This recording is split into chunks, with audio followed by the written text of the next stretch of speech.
What's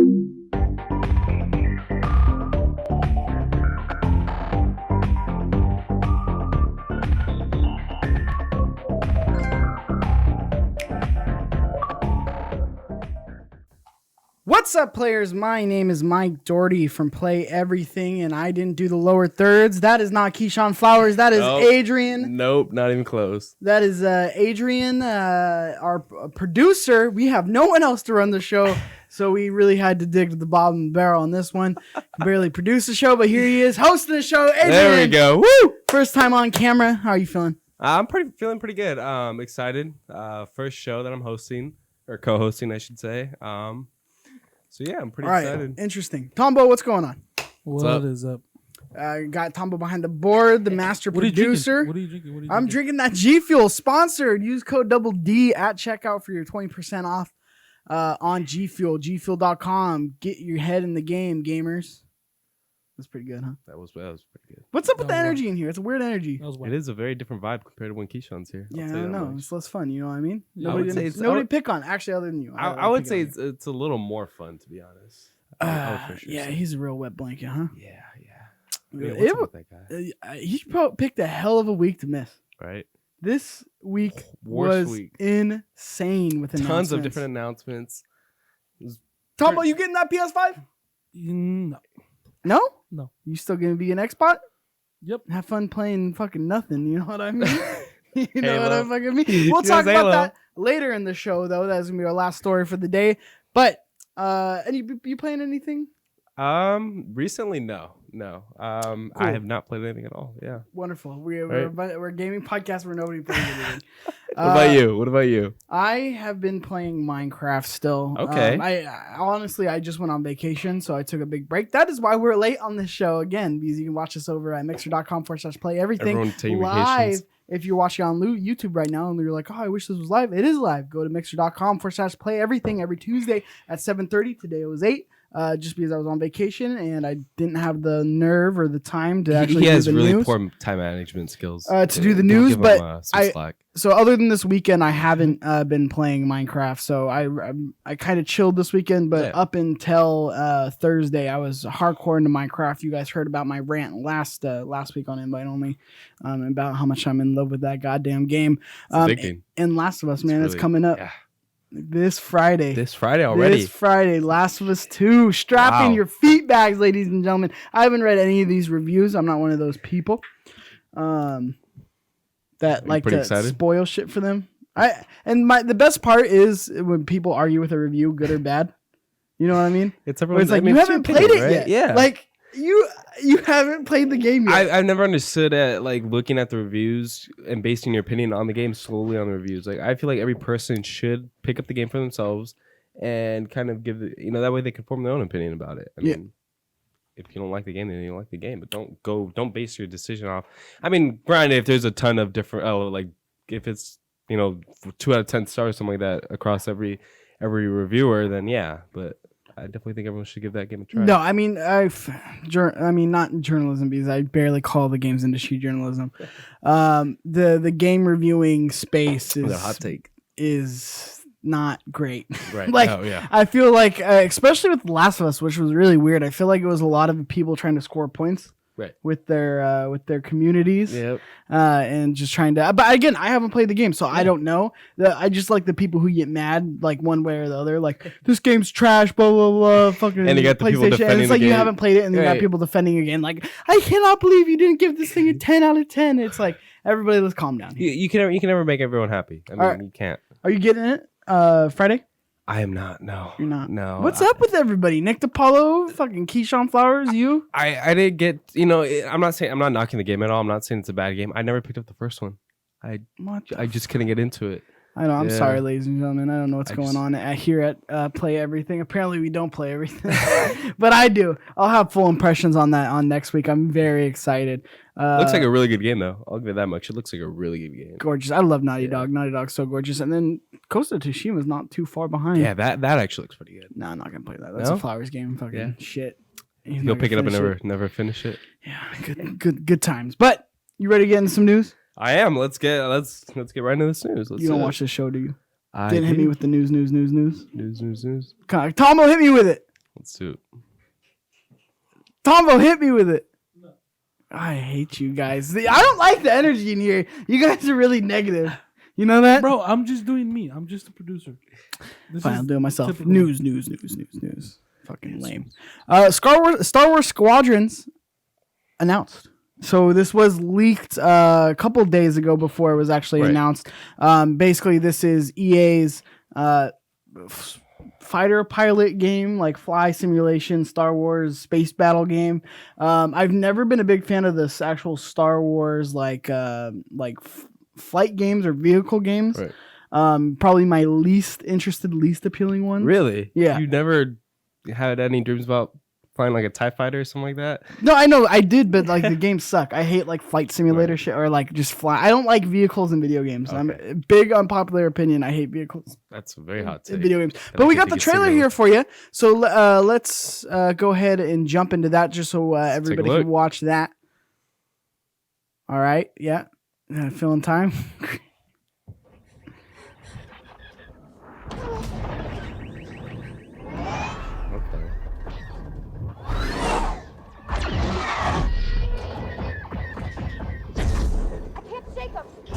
Giving engines full power. Now, it looks beautiful, but it's... Is this pre-rendered or is this an engine? It's all pre-rendered. You gotta imagine. I mean... Also meant to be a PS4 game. Right.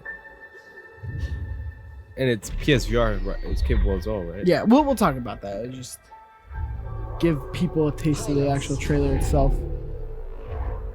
You are the Empire's strength. We do not accept defeat. Remember why we fly. For hope. For the new republic. Vengeance will be ours.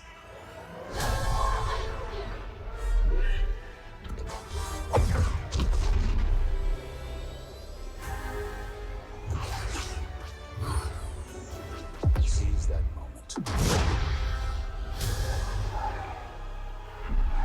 When the perfect shot makes history. 5 pilots. 1 squadron. The galaxy's finest.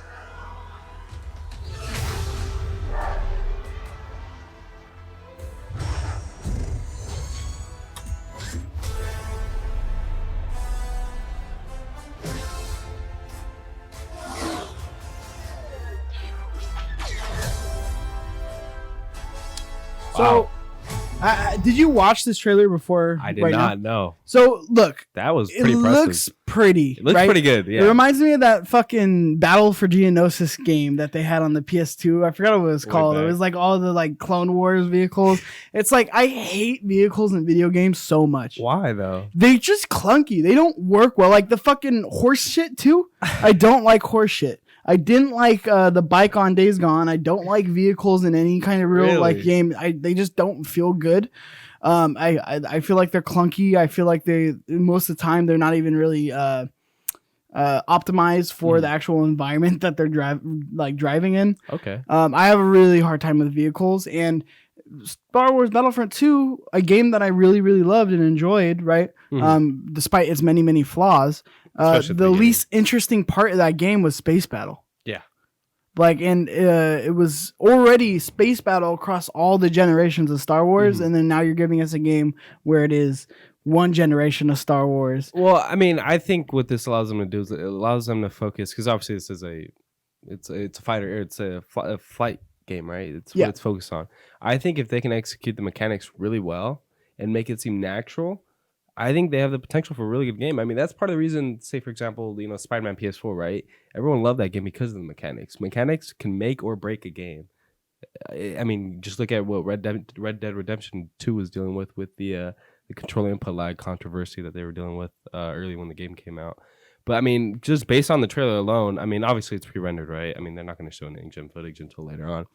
I think it looks pretty good. I mean, It looks good, right? I might be a little biased because I think Dances with BR over in our Mixer chat sums it up perfectly. I love Star Wars, but this seems like the worst timing ever. No one wants this.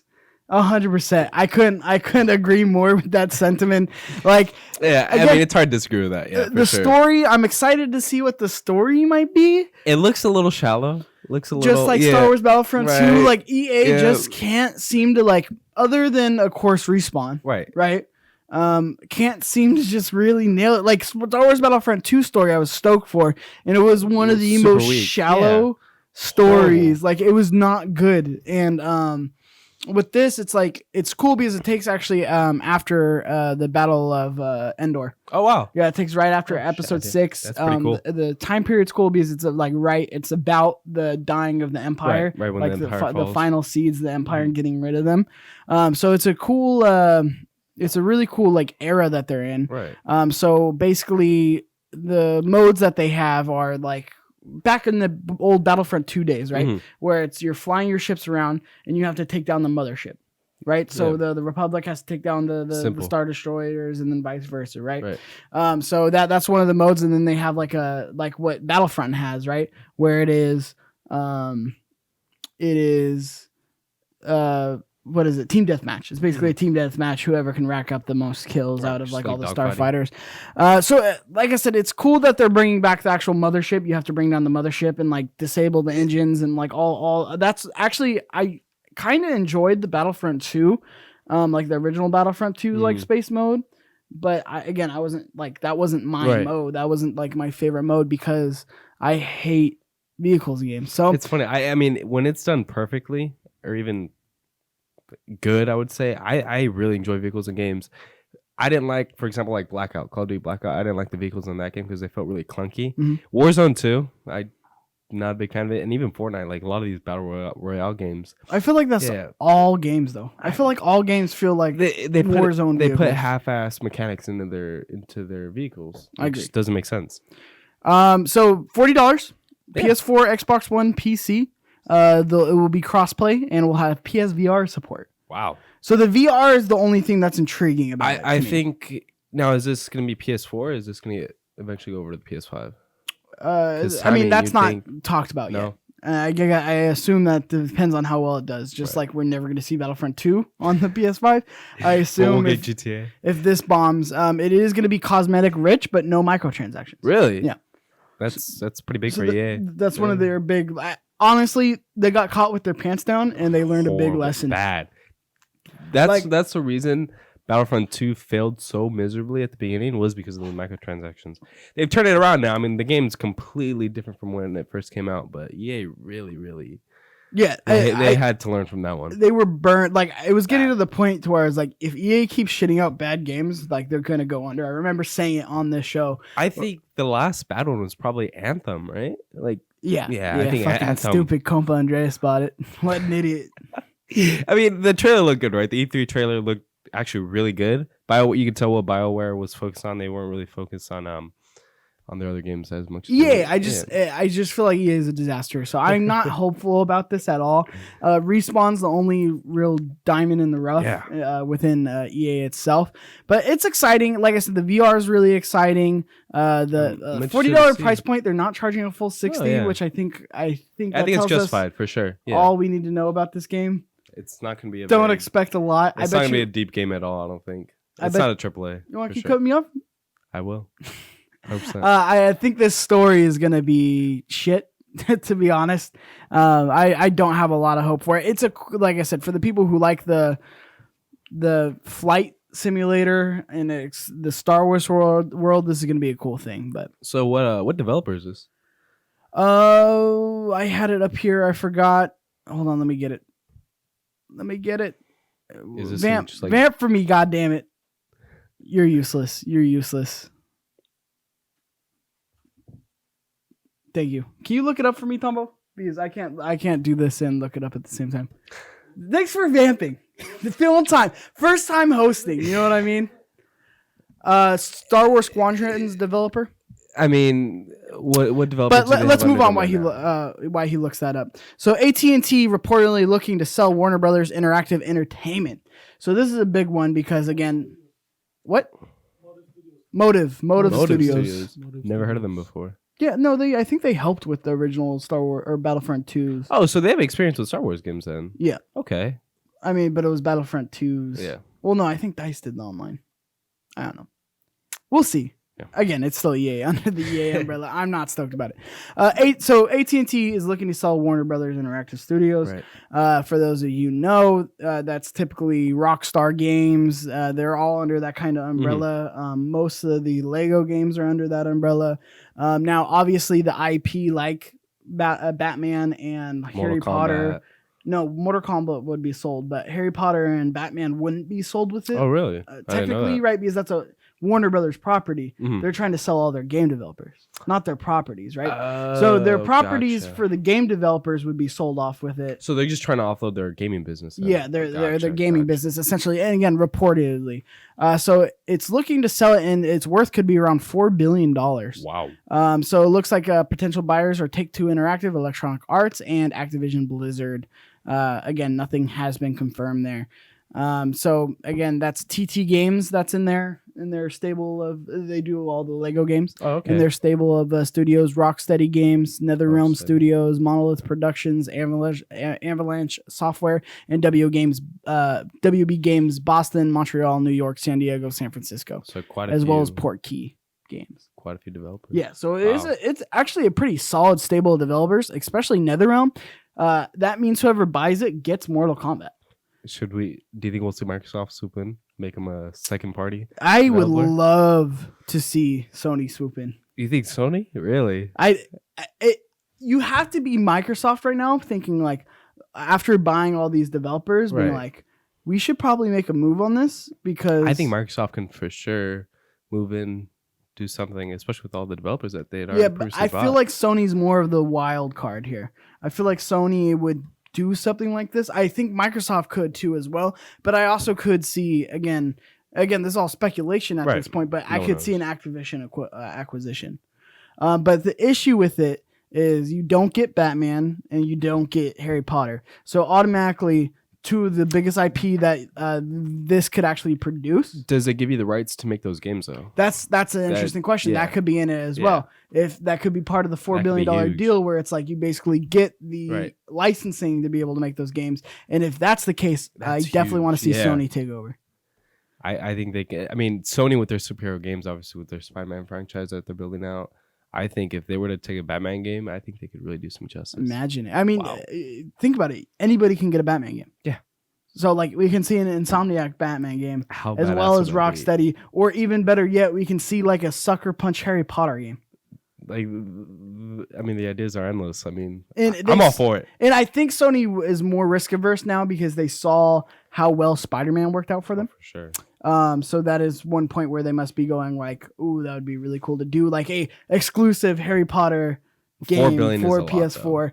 Same with Xbox. They could be looking at what they did with Spider-Man, Sony did with Spider-Man, and being like, ooh, that could be worth it because they have that. Well, why don't we have Batman? Like an exclusive Batman game on the console or an exclusive Harry Potter game on the console, like that would be huge. So I don't know. It's interesting to me that their names aren't thrown in there with the rumored. You would think at least, right? Unless they're really only trying to sell to like publishers and not necessarily. No, I mean they're publishers, right? But... So it is one of those things where I would be interested to see if maybe they're in talks. But the rumored ones so far are the ones that I named. Are they trying to collectively sell all the developers? They're not trying to sell their whole game business. Gotcha. It's just you don't because movie licenses, Batman and Harry Potter movie licenses, you're not going to get those. Because I can honestly see Microsoft coming in and just swooping in the rights if it was available. Just for Batman or Mortal Kombat. Yeah, but the rights aren't going to be available. Now, like I said, the more interesting conversation is if you get the exclusive rights to actually make the games. That would be, and again, really obviously cool. They'd get a cut of whatever it is. But if that's in the deal, I feel like that makes that a lot more worth it. That swings up the deal a lot. Think about it. You have Middle Earth, you have Mortal Kombat, Scribblenauts.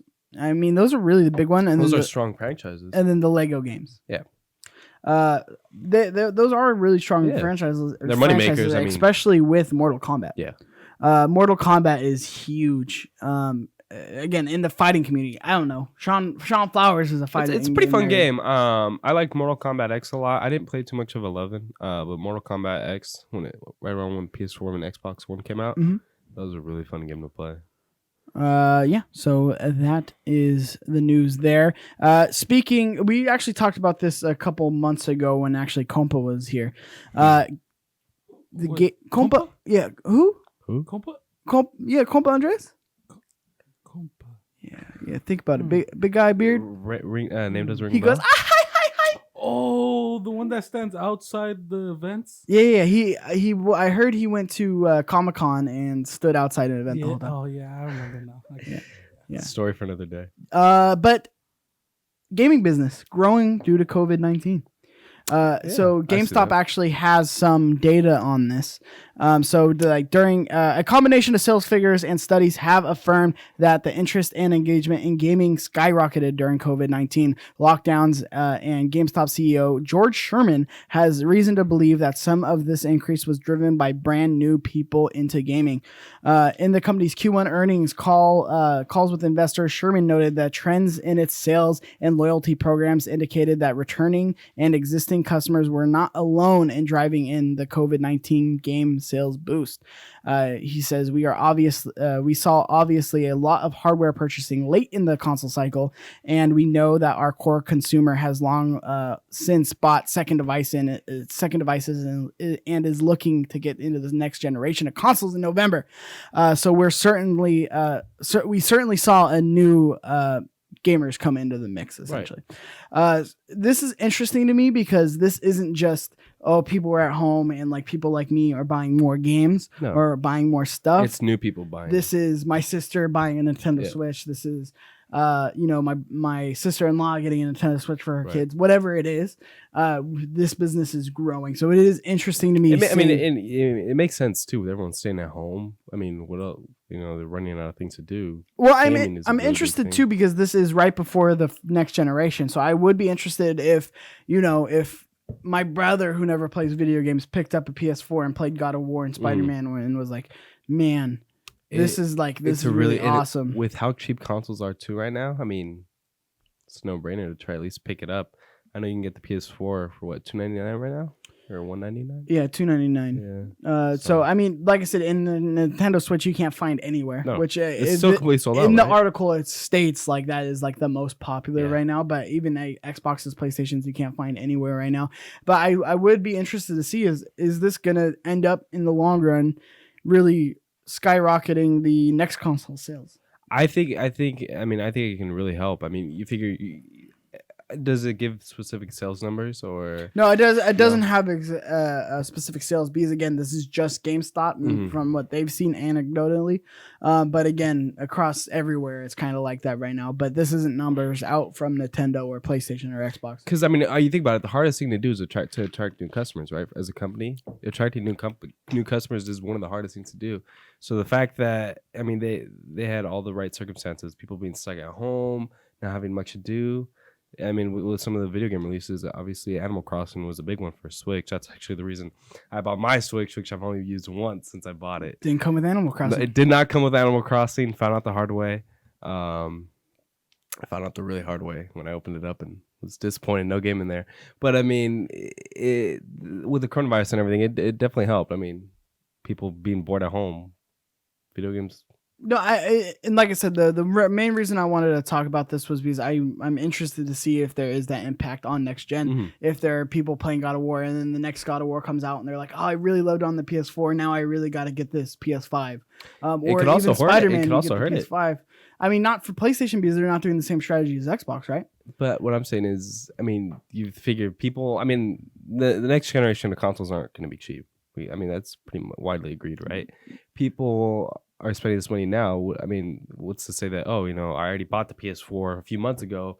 The PS5 is coming out. Well, why am I going to waste my money again when I just bought this that's console? why I'm saying long term, right? Right. Because long term, it is going to be God of War's not out now, but God of War 2 comes out. Mm-hmm. You know, the people who bought a PS4 at the end of the life cycle is gonna. Then now they're in, right? They're new people, so it might not be right off the bat, right? But the people who already bought the console in the beginning of the generation, are eventually are gonna buy it right day one. But the people who are buying at the end of the life cycle, it's gonna take them some time. But as soon as that game, especially if you're brand new into gaming, like this is kind of like your entry into it, and you played God of War, you played Horizon Zero Dawn like this year, and then all of a sudden that comes out. And you're like, oh, I really got to get this now. And then now you're in, right? Yeah. Whereas before, if they didn't pick up the PS4, they would have been like, oh, I don't need another console. Like, I don't play video games. We'll see. That's what's interesting about it is the growing. I think it did definitely helped it a ton. I mean, you're growing your fan base no matter what. That's the big idea, right? Is that you're attracting more customers, and you're right. Eventually, it's gonna have a huge impact later on. Well, and let's talk about it too, especially with Microsoft's smart delivery services. Yeah, huge. They kind of detailed it a little bit, going into detail on like actually how the service is going to work. But it's a tale of two tales. You have Sony, where it's very locked in onto the console. This is like very much, hey, this is our system. You're going to play games on this system. You get what you get. And you're going to play PS4 games on the PS4 system. And if you want to play them on the PS5 system, you can, some of them, but you can't play PS5 games because this is a PS5. You can't play PS5 games, which seems like logical because that's how the old guard worked. You can't play new games on the old console, right? But now you'd have to get the new console in order to get those games. But now Microsoft is taking the very, very different approach, almost like a phone, like the cell phone approach, where it is you can get everything on anything. Like if you have an Xbox One X or Xbox One or Xbox Series X, no matter what you have, you're going to be able to play your games on it. They're pushing Xbox as more of a service instead of like a hardware, which I think is really forward thinking. It might hurt them a little bit right now with hardware adaptation, and people maybe realizing, no, I don't need an Xbox to be able to play Xbox games. You can just load up the latest Xbox, the latest Halo game. If I'm running Windows on my PC, and the fact that they can do that, I think helps out Microsoft a lot, but then it also might hurt their console sales at the beginning. But the fact that they're growing their base in a different way compared to Sony, because obviously Sony's locking their systems down a lot more compared to Microsoft. But I think their smart delivery system and being able to play your games across, Xbox, Xbox One, Xbox Series X, and Windows platform, I think that's pretty huge. Yeah, they're going for software sales, whereas Sony's going for software and hardware sales. But obviously, they're going to lose out on some of the software sales because not the huge of millions and millions of people that have a PS4 can't play, Horizon Zero Dawn 2. Yeah.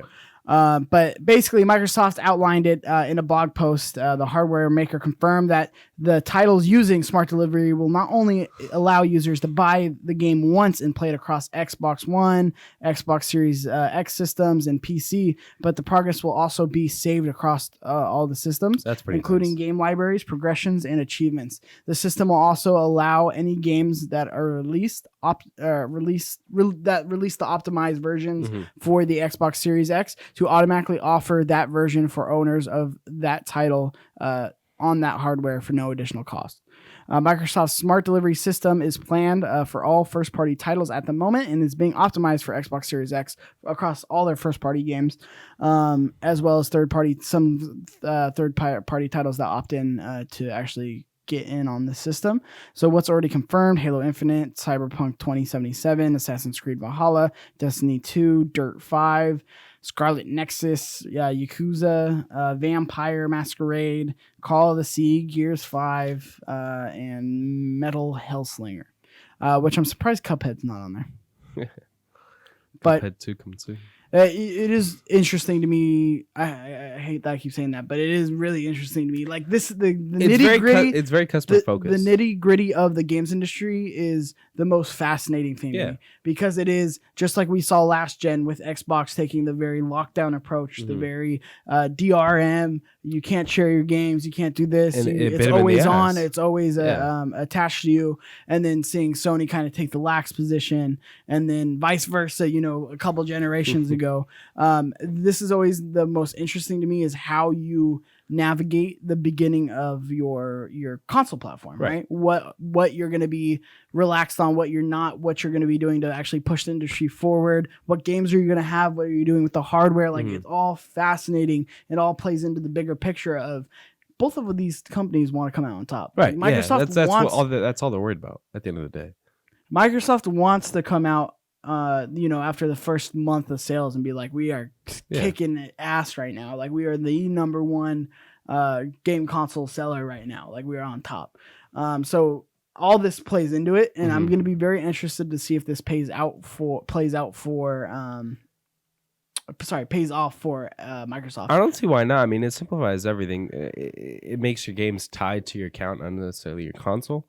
And it just simplifies the entire experience. Being able to carry your saves, your progression, your achievements, everything across all your different platforms is really nice. And one thing you got to consider too is Xbox and Microsoft are playing catch up with Sony. I mean, I think Sony already has them. They're almost double the amount of consoles sold compared to Xbox. I mean, yeah, for a while it was 2-1. I don't know what exactly. I know the guy. I think I want to say Nintendo's actually already passed Xbox with the Switch, but. Yeah, they did. Yeah. I believe that is true. Xbox and Microsoft have to play catch up, so they have to come up with these new, inventive, creative features to make it as appealing as possible. They want to attract as wide of a customer base as possible, and I think smart delivery is the perfect way to do that. Yeah, I mean, you're going to catch the most flies, but you're not going to sell your next piece of hardware. No. Because eventually these games aren't going to be able to run on Xbox One X. No, yeah, like, they're just not. Yeah, there's no way. Right now, it's kind of doing the old into the new with smart delivery. They're kind of stuck in But they between. already set it up where you could play your new on your old. Like, that was, like, one of the big selling points of smart delivery is you can then play Halo Infinite on your Xbox One X. So, again, I caught myself there. You almost slipped. Can't wait to see how that plays out. Now, the news of the week. What is it? I was so bummed I missed this. I wish we could have done a watch along for it. PS5 reveal. And Cute. God damn, this hardware is sexy. I like it a lot. Very futuristic. I love the people are never happy. People always talk shit. You can never make anyone happy. People always talk shit on hardware design. The PS2 looks like a VCR. The Vita's, the PS3 just looks and like the George Foreman grill. Yeah, the PS3 and George Foreman grill. The Xbox One's a VCR. I love this thing. The Series X has a fridge. It does look like a Wi-Fi router though.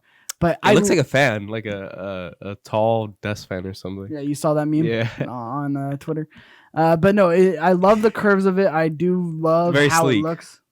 And I mean, you kind of saw with PS4 too. When they first announced the design and kind of like the hardware, it was very different. I mean, the sort of design language had never been seen before. And I mean, I love what they did with this. The controller, I'm not too crazy about, especially like the layout and the design and how bulky it looks.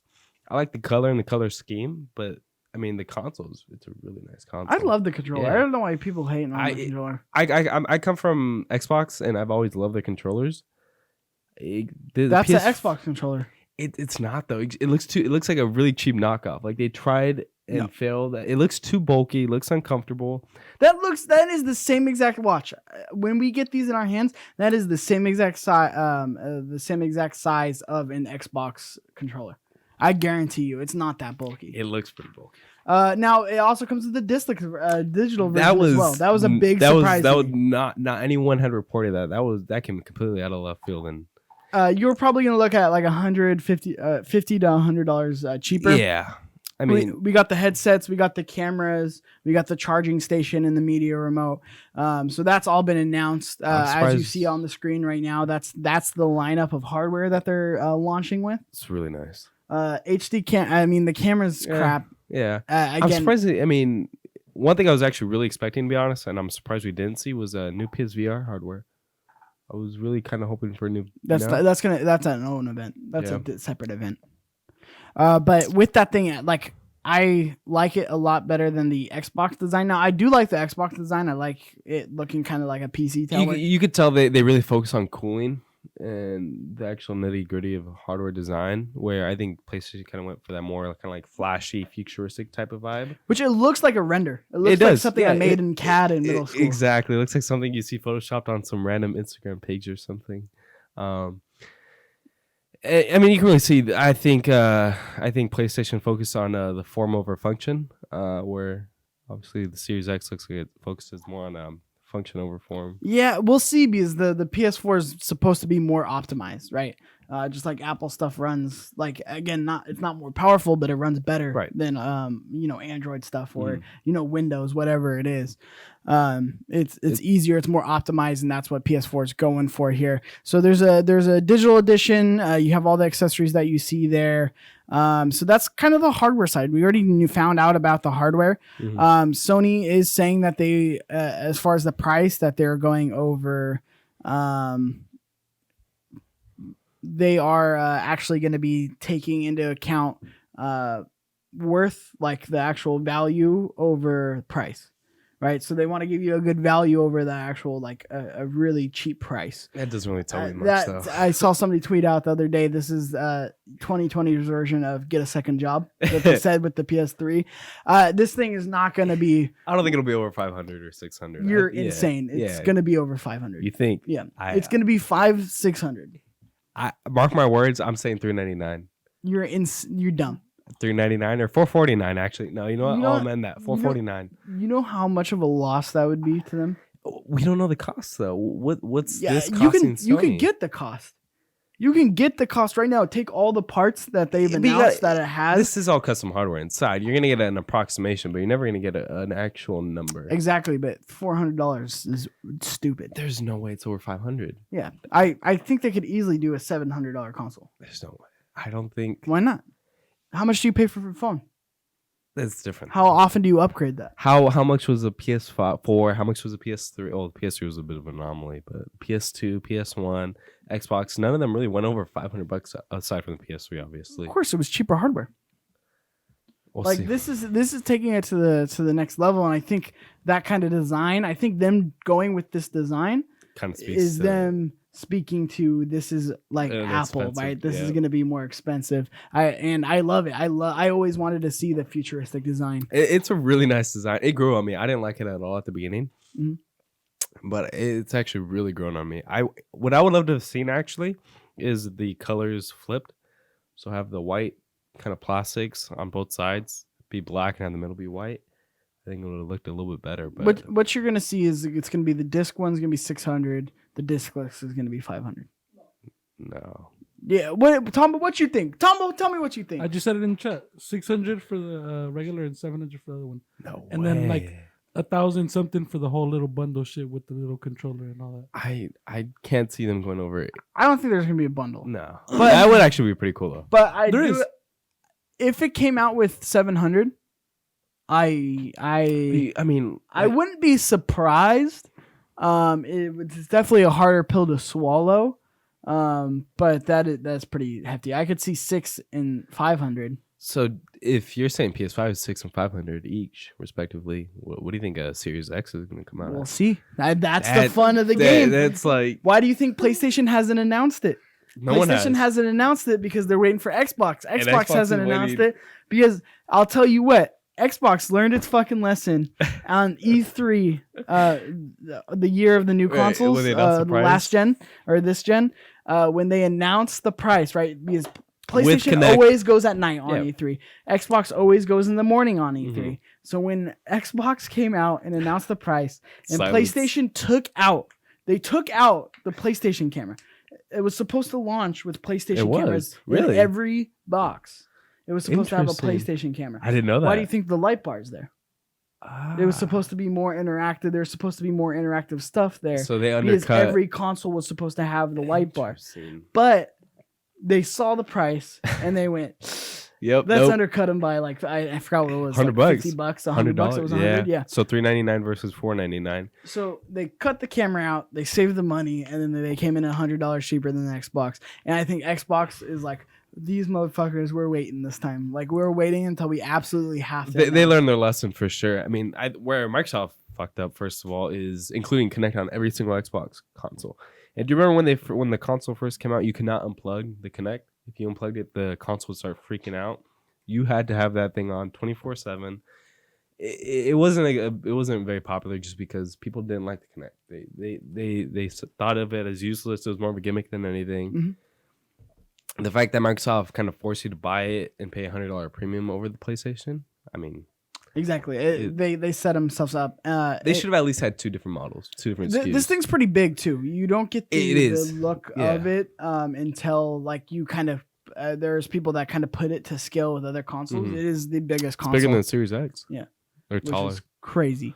Now, S1 2 Push Smash says in the chat, PlayStation exclusives are all single player games. I want to play with the homies, the boys. I think that's a valid thing, but I also think that's less now than it was true in the Xbox 360 era. Because, yeah, you have Halo, you have Gears of War. What are you really playing multiplayer on? You're playing Call of Duty. All the multiplayer. You're playing all the things that are on multi-platform. But so really, does it matter? No. Now, especially with crossplay now, with every game almost being supporting cross compatibility with all the other consoles, I think it's even more important now though to set yourself apart from the competitor. I said, exactly. It's exclusives, right? Exclusives is how you're gonna set it apart. So that's why Halo is important, right? It's their bread and butter. I don't think Halo has the pull that it did back in the 05, 06. Gears has definitely fallen off a huge cliff. It's fallen off pretty bad. Which again, I'm sure there's still great games, but again, most of the time when you're playing games, it's things like Minecraft or it's things like all the multiplats. Yeah, it's Call of Duty, it's Battlefield, whatever it is, right? Madden. So that's not super important. The reason I bring up games is because PlayStation brought the heat, man. Spider-Man. I've been telling that fuck Flowers for weeks, ever since the Xbox One, that PlayStation doesn't mess around. They're not gonna fuck this up. I was almost expecting them to, and I was kind of hoping, like in the back of my mind, I kind of wanted them to screw up. Boy, was I completely wrong. They proved me wrong completely. All the different announcements of games, and we got Spider-Man. Yeah, one of the ones off the bat was Spider-Man. Yeah, that one's huge. Now, no one saw that coming. Interesting text at the end of this. It says captured on PS5, right? It doesn't say exclusively on PS5 like the other ones. So I think this is going to be launched on PS5 with all the enhancements, but it's also going to be on PS4. Okay. The other game that was announced that also had that, we're not going to talk about it right now. I'm just talking about it since we're touching on that subject. Ratchet and Clank also had that. So I think those 2 games are going to be on the PS4. So do you think this game is going to take advantage of the PS5 as best as it could since it's coming out? If it does come out, yeah, PS4? I mean, I think it already looks better than the Spider-Man that came out, but I think that could just be the enhancements you get with the second game. Now, they did confirm that this isn't an expansion. This is an actual full-fledged game, like an Uncharted Lost Legacy, right? It's not like a full game. Yeah. It's not like a full sequel, but it is a game where it is like it's Lost Legacy is the perfect way. Uncharted Lost Legacy is the perfect way to put it. How do you feel about this? See capture on PS5. I am super excited. I bought my PS4 Pro just for Spider-Man. That is the only reason I bought it. I don't ever regret it. It's my favorite game on this console generation to date. I absolutely love Spider-Man. And I actually didn't find out about this until the next day. Super excited. I can't wait to find out how this game plays. I mean, if it's anything like Spider-Man PS4, it's going to be amazing. And the fact that they're kind of branching out and doing these things, I expected to see an actual Spider-Man PS4 sequel. The fact that we're kind of getting it's still going to tie in Spider-Man, right? We're still going to get Peter Parker. Excuse me. But the fact that we're getting a Miles Morales story in that same shared universe it's going to be it's pretty exciting. I'm pretty excited. I can't wait. And obviously, like the mechanics are there. It's going to be exactly what Uncharted Lost Legacy was in terms of all the mechanics there, the engine's there, everything's there, right? And what I like about this is the turnaround time's faster on sequels. Like it's not going to be too long until we get a proper Spider-Man 2. So that's what I like about these like half-step games. Whereas it's not I don't like saying half-step game because it's still full-fledged game. Because first of all, Uncharted Lost Legacy is one of my favorite Uncharted's. Really? It's up there. I think I even like it more than 4. Wow. Like it is a fantastic game. So like that's why I'm not too worried about this. A lot of people were freaking out like it's a Miles Morales game and it's not like a sequel. I'm still super excited for it. I could care less. I think this is important because I think this is how we are going to get a full-fledged Miles Morales game that makes sense within. Because imagine if they just did a full-fledged Miles Morales sequel and didn't finish the last story. I would kind of be bummed about that. Well, this way, they can kind of start the Miles Morales story, which they hinted at in the first Spider-Man, and then they could build on that. I mean, and they can build an entire Spider-Man universe, right? I mean, you got tons of other different Spider-Mans out there. You got Spider-Gwen. What I would love to see is kind of a Spider-Man like Dimensions. I don't know if you ever played that game, Spider-Man Dimensions. Shattered Dimensions. Yeah, Shattered Dimensions, where it's all the different Spider-Mans. What I really want to see is one of my personal Spider-Mans, Miguel O'Hara. It's Spider-Man 2099. Pretty badass Spider-Man. He's one of my favorites. Not gonna happen. You're getting way crazy with this. I mean, I'm not saying a full-fledged game about him, but I'm saying like a Spider-Man Shattered Dimensions type game where we get like all the different Spider-Mans. I mean, who knows? Like in 8 years from now, when we have 5 Spider-Man games, that might actually come true. And one thing to keep in mind too, the Spider-Man PS4 didn't come out too long ago, and this isn't. No, it was enough turnaround. I was talking to Flowers about this on the show about it's enough turnaround time to be able to pump out a game. Now it does make sense that they're pumping out like a again, I hate calling it like a half-step game, but it's not a full sequel. A spin-off game, right? Yeah. I guess that's what we call them. That's probably it's still gonna be a full-fledged $60 game though, right? I'd imagine so. I mean, Lost Legacy was 40, I think. So I think the price will tell you a big thing, obviously, like with Star Wars. Yeah. I think if it's a $60 game, I think then I don't know. I'm super excited. Insomniac, what they did with Spider-Man was absolutely amazing. They definitely set themselves apart in a genre and in kind of an idea that they set themselves apart in a way that's really hard to do so. I mean, how many Spider-Man games have there been up until Spider-Man PS4? Like 10 or 15 easily, right? Yeah. There's been so many, obviously, with those movie tie-in games and stuff like that people started getting bored of Spider-Man. I mean, up until Spider-Man PS4. Well, until they were good. Yeah. To be honest, they were trash. Yeah, they were absolutely horrible. And then Sony got the rights to the Spider-Man games because they used to actually be Activision. Mm-hmm. Yeah, which really explains a lot if you think about it. But super stoked for that. And then we get into the space of the next one was Horizon Zero Forbidden West, right? Horizon Zero Dawn, Forbidden West. Dude, did you play the original Horizon? I played a little bit. I know I trashed. Nobody plays games in this fucking household. I did play it, and I actually really liked it. I do have to go back on that one. I did not finish it. I want to jump back onto it just to prep for this this year. Definitely. Because I love the fact that they're going to the West, right? They show the Golden Gate Bridge. Mm-hmm. I love, like, Guerrilla just has such a way with design. Like that one thing about Killzone, you could talk whatever shit you want about Killzone. Yeah. It was a good design. It was a beautiful game. The Hellgast helmet, you can't see on the camera. The Hellgast helmet is like a really iconic thing for as small of a game that Killzone was in terms of like popularity. Mm. But people know that helmet. Like people know, like, I don't know, Guerrilla's way with design is just really they're very intricate. Exactly, they're very intricate. They're detail focused. Yeah, they're detail. I mean, first of all, goddamn, look at how good. Like watching this on the big screen now, like this the full 4K. Though, right? Yes, but again, we're getting farther and farther, right?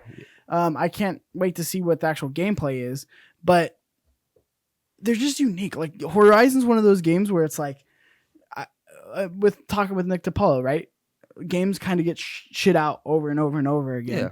Whereas on this, I feel like Horizon actually kind of pushed the envelope forward in terms of what an like a Western RPG can kind of look like, what the story could be. Like the first Horizon story was one of the most unique stories I think I've ever played.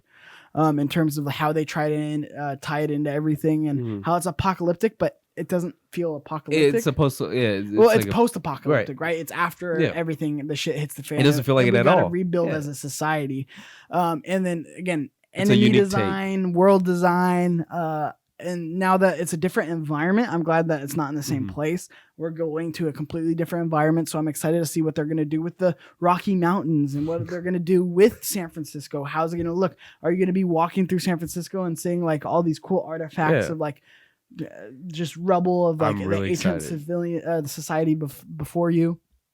It looks first of all, it looks like a really beautiful game. Hands down. I mean, there's no... Guerrilla's gorgeous. Yeah, Guerrilla makes the best engines in the video game. I mean, you just look at all the detail. Look at the water, the way her hair flows, stuff like that. Like all those small little details, you can tell they pay a lot of attention to. So off the bat, we got Horizon, Spider-Man. Strap in your feet bags. That's Insomniac. That's Guerrilla.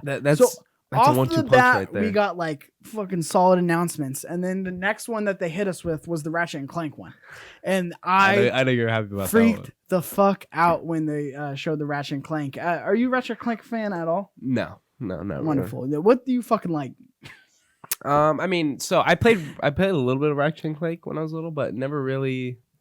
I was big into Spyro. That was like my thing. Spyro was like that was my big game. When I was younger. Absolutely love Ratchet and Clank.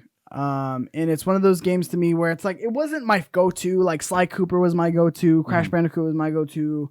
Kind of like how Spyro was my secondary, Jak and Daxter was my secondary, was right? A lot of fun. Ratchet and Clank was my secondary, right?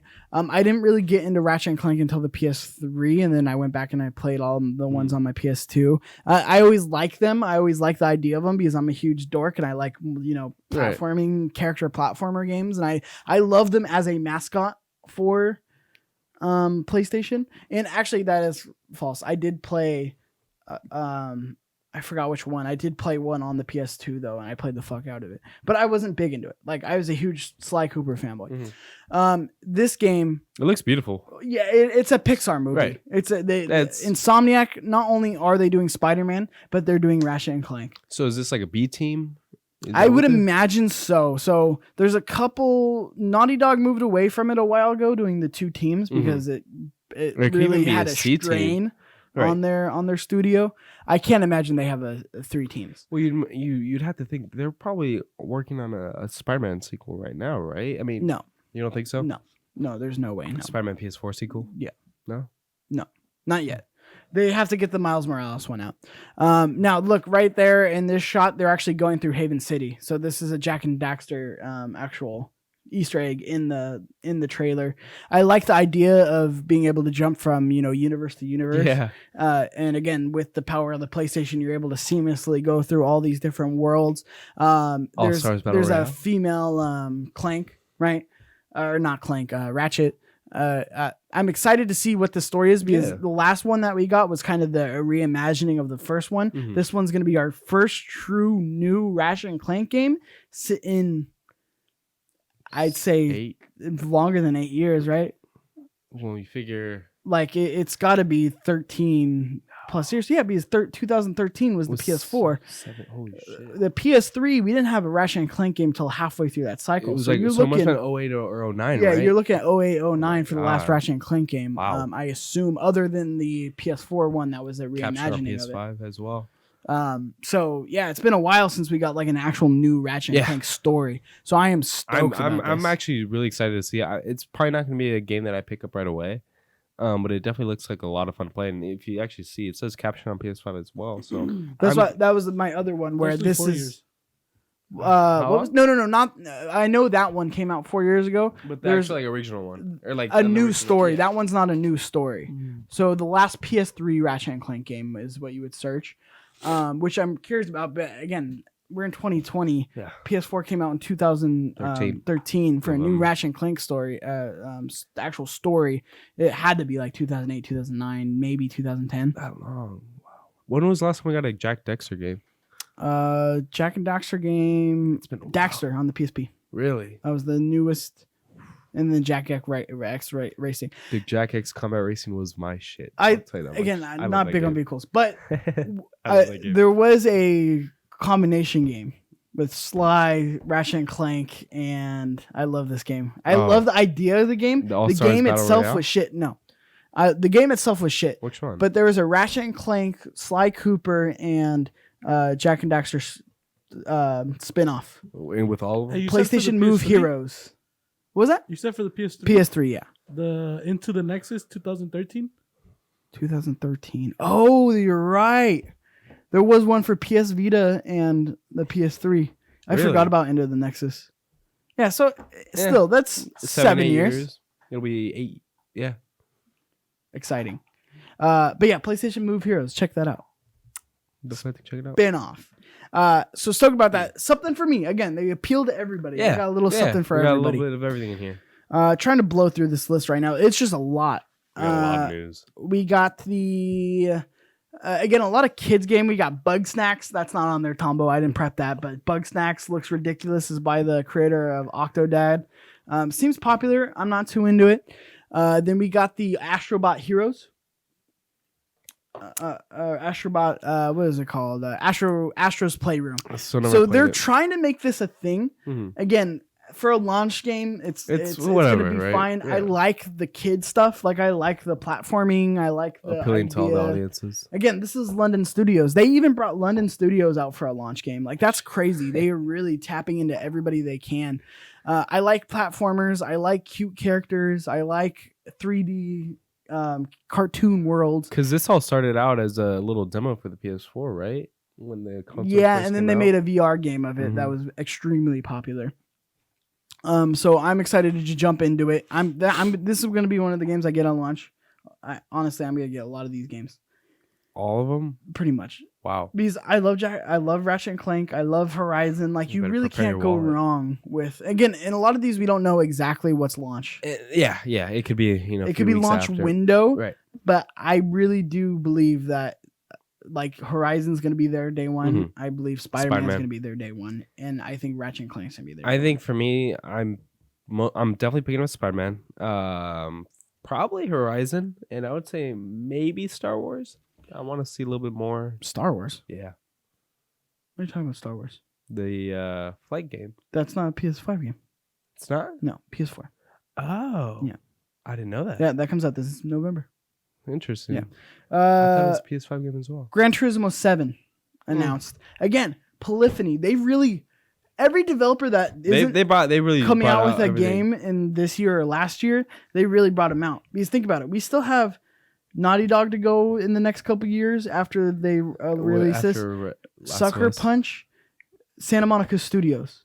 What do you think? Do you understand? Those are the next three the next three developers that are up because they showed all their hands right here. Yeah, they showed pretty much their next year or two of game development, and then all of a sudden we're gonna start seeing the other ones start. The big dogs start making the ones games that are coming out now are gonna come out in a few years, whereas these guys had time to prep and get their stuff out. So Gran Turismo, again, I'm not a big racing fan. There's always one every generation. I mean, for the most part, the last one wasn't well received, and Gran Turismo used to be PlayStation's top selling. Used to be franchise. a really good game. It was their top selling franchise during the PS3 era. Again, Lifetime, that's every game. And it kind of fell off. I'm interested to see how the racing community takes to this one. It's hard to set itself apart with, when the only thing you're doing is really racing.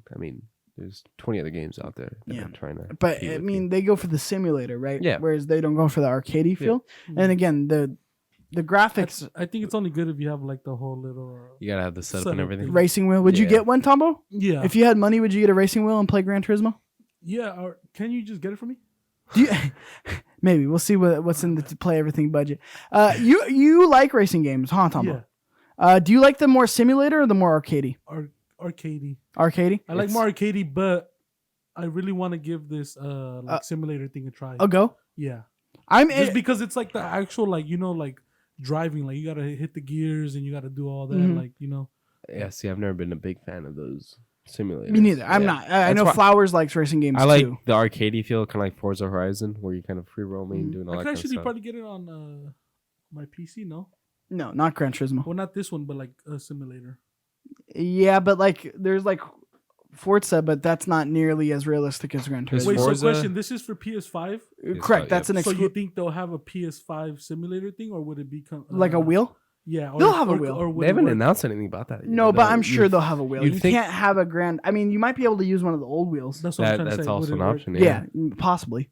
I would imagine because I don't think you can come out with a Gran Turismo game for the hardcore and not have like a wheel for the people who really like playing with the wheel.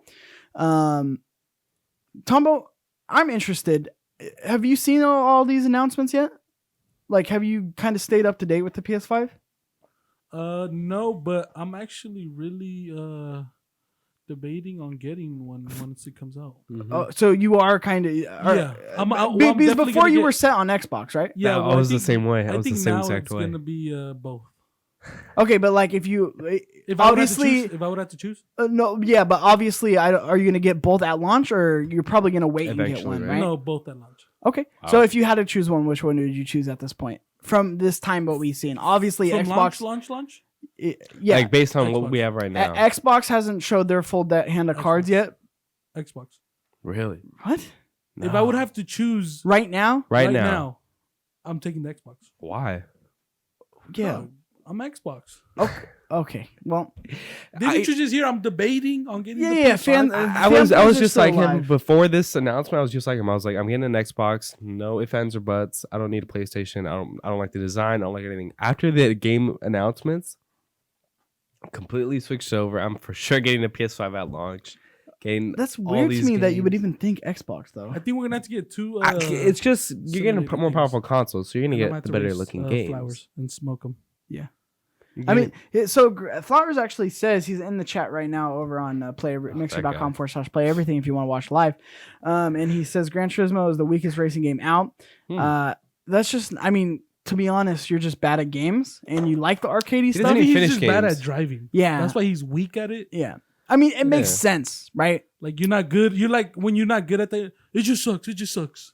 Because that Need for age-old Speed, all excuse. that stuff, like if you like the arcadey stuff, then the arcadey stuff's there. There's not many people like Gran Turismo who are doing it as good as Gran Turismo, and they go so realistic and they go so real and beautiful graphics. And I mean, Polyphony is one of the best racing studios out there. It's just, again, it's very niche. It's right? a very niche Because market. a lot of people are so used to the Need for Speeds and the nerdy, I the honestly more think- arcadey racing games. A game like this, Speed yes, it's is a very, good. very popular game, but it's also very niche. But I think this is more, excuse me, I think this is more trying to demonstrate what the PS5 is capable of, to kind of give you an idea of like these are the kind of games to expect, like Gran Turismo. It's not a very popular game. It'll sell because it's a launch title, right? It's a launch title, or is Yeah. this coming out later on? Again, I'm not entirely sure. Okay. They didn't really give dates for any of these. Now, Tambo, pull it up real quick before you switch over to this one, the Gran Turismo one. Did you exit out?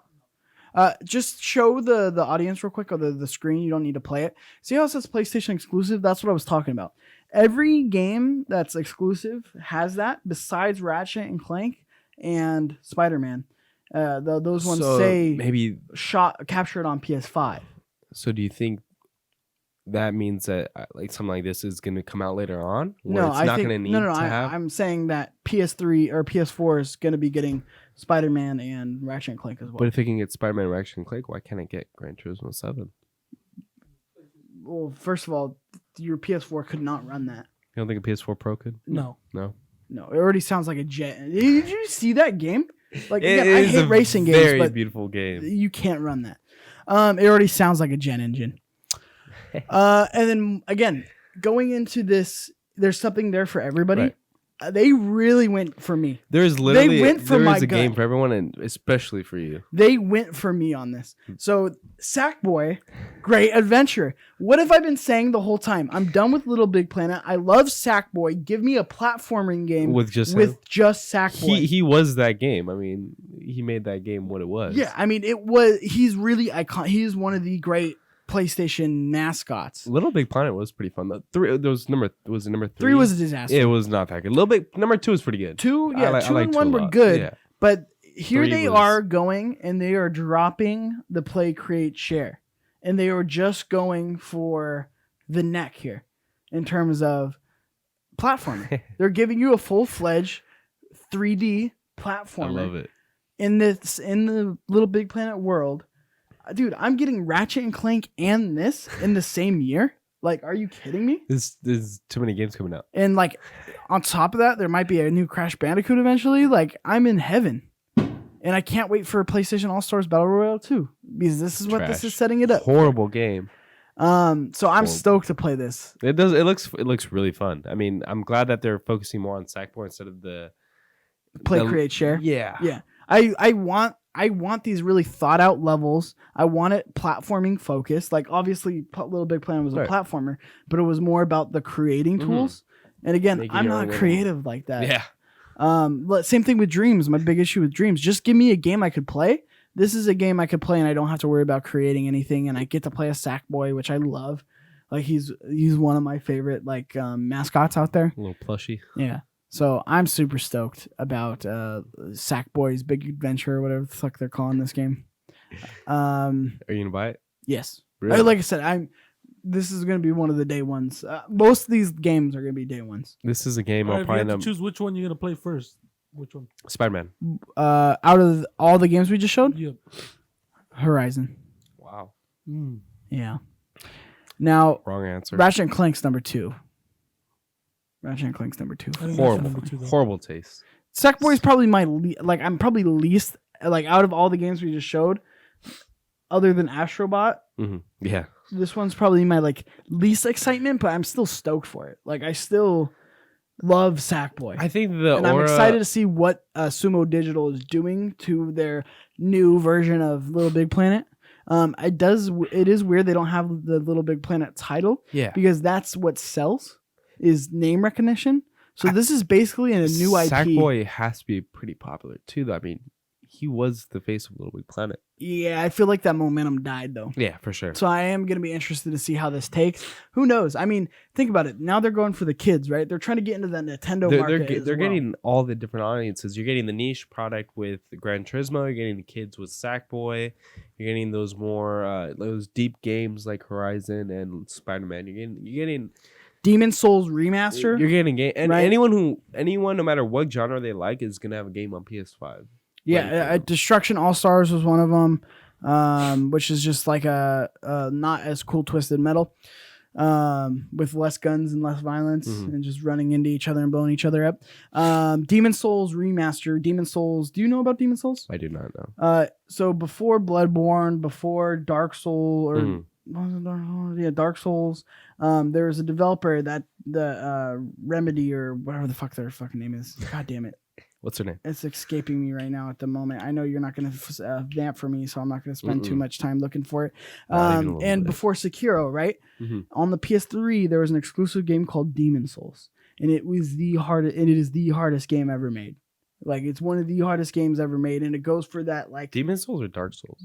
No, Dark Souls is what they eventually came out with after this. Oh, okay. Right. Dark Souls. They came out with Sekiro. They came out with Bloodborne. Right. From Software. From Software, yeah. So From started on Demon Souls, and it was a PS3 exclusive. And after the PS3, you never saw from it again. And in interviews with IGN and stuff, they were like, "We're set out to make this game painful," and it is harder than any Cuphead.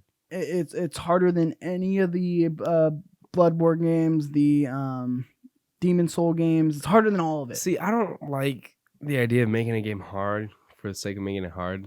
I mean, the fact that it's cool to brag about, we made the most difficult game. It's gonna be impossible, but you also have to have some substance to the game. I mean, why are you making it hard to begin with? They have substance to it. They had a good balance with Demon Souls. Did they? Creative boss battles, creative it wasn't just Dark hard. Souls. It wasn't just hard for the sake of being hard. It's Dark Souls. Okay. But they had to make Dark Souls because Sony owned the IP to this. Oh. Because Sony owns all their IP for first party stuff. Interesting. For all exclusive stuff, right? So with this game, right, you're going for the niche with Demon Souls, you're going for the niche with Gran Turismo, you're going for the kid audience with Astro's Playroom, Sackboy's Adventure, Ratchet and Clank, also nerds like me who are into 3D platformers, right? And these games look so much better than Knack did when they showed Knack. You're not excited for Knack? You're not blown away with Knack? When the PS4 came out, and I was super disappointed. And that's what I'm saying. I'm seeing progress here in terms of I'm super excited to play these, and I know they don't look like Knack looked shallow from the get. It looked like a little. It didn't look great, other than him expanding. That was the big showing off the PS4 hardware was him expanding. It was a gimmick. That's all he had going for him. They showed Godfall again during this thing. GTA 5.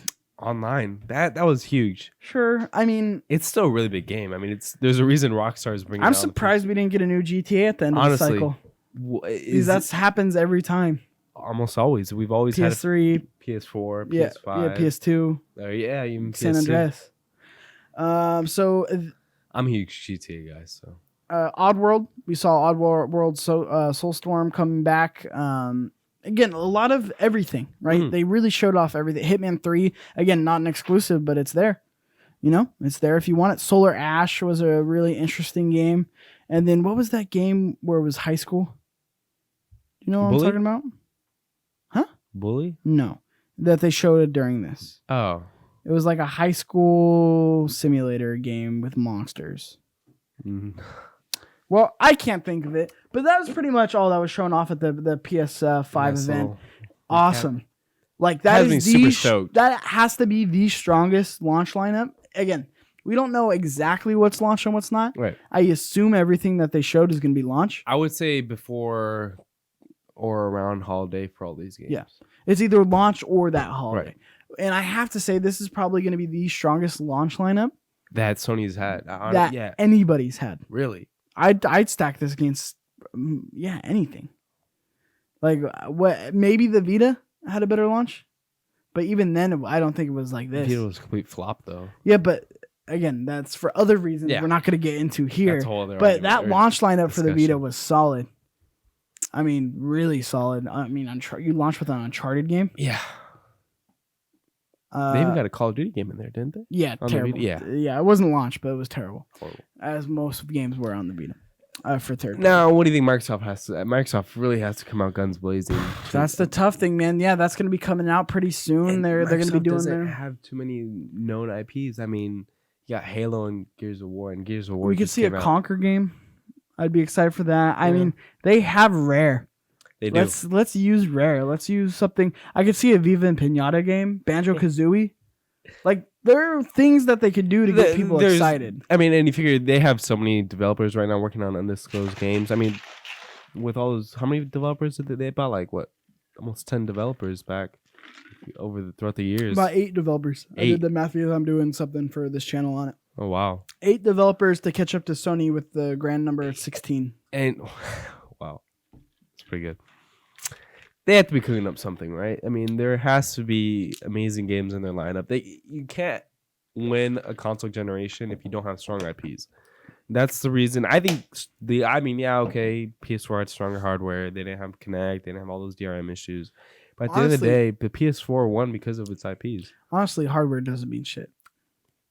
At this point in time, with the Nintendo Switch and the Wii, the Nintendo Switch has shown that you don't need hardware. You don't fucking need hardware. They don't give a fuck. You chat on your phone through the Nintendo app. Like, hardware doesn't matter at this point. It's games. If you got the games, you got the IP, and it's exclusive, I think that's how you win. That's why I'm interested to see how, again, I hate saying that, but like seeing how Xbox's open to everything approach has it, because I could not get an Xbox and I could just play it on my PC and it would run awesome. It would run even better. So, ray tracing. Am I going to get an Xbox? Probably not, because I could play it on my PC. Why would I get an Xbox? They have the Xbox app on there. And I could get Game Pass, and I don't have to pay for the games. But it also speaks to how you're still in that. You're still using Xbox software. You're still using. I mean, you're still in that ecosystem. Exactly. No so they got you. Paid. Yeah. They got you no matter what. No matter what you do, or whereas maybe I wouldn't have got, like, I guess that's appealing to people who wouldn't have gotten Xbox no matter what. They have a PC. I think they're trying to reach out to the PC audience that wouldn't normally play first party console games. Yeah, because no one wants to buy it. I mean, if you're a PC gamer, you have I'm assuming you have a very strong PC. You're not going to go out and buy an inferior console just play a few games, right? Unless you're super diehard into that specific game. Microsoft has made it to where you can do that now. You can actually pick up a game. You don't have to buy an Xbox Series X, because that's the only reason you would buy it. That's a great point. Tambo, why are you going to get an Xbox? Yeah, you have a gaming PC. I don't think I'm going to get an Xbox, guys. I think I just talked myself out of it. I was going to get both. He's talked himself because I just want to get both. Yeah, but I'm just going to download. I have the Xbox app already on my PC. I'm just going to play all the games there and be able to join people's chats there. Like, you can have your party and everything. Yeah, no, it's literally like having an Xbox on your PC. Yeah. Well, that's going to save me $700. 5. Well, ladies and gentlemen, let me know if you are going to be getting the PS4. Go ahead and comment if you're down below. Excited for what the Xbox is going to be coming out with, let me know down below what your theories are on what their moves, what games they're going to be announcing. And let me know if you're stoked for Sackboy's Big Adventure. You know what I mean? I'm pretty stoked about it. Tombo's pretty stoked about it. Again, as always, you can watch us on youtube.com/playeverything. For this show, invite only, every Wednesday at 10 a.m. You can catch it there. If you didn't catch us live, over at mixer.com/playeverything, 7:30 every Tuesday, besides this Tuesday, but I'm hosting and I had a lot of things on my plate. Okay, you sons of bitches. What about our Monday show? I'll plug that. I'm hosting. We usually, when I'm not hosting, he'll be like, "Oh, what do you want to plug?" And I'll plug my shit. Don't worry about that. Just go over to youtube.com/playeverything. Give us a subscribe. Give us a like. Come check us out. You can follow me at Cheeks_Junior on Twitter. You can follow. You can't really follow Adrian anywhere. Yeah, I don't have social media. Yeah, he's Shawn. Actually, Flowers. you can follow him at that kid Flowers. Please go ahead and give him a follow. He needs it. He needs people to make him feel good. And you can follow Tambo Vlogs at Tambo Vlogs on Twitter. Tambo, thank you. Adrian, thank you. And until next time, party chat closed.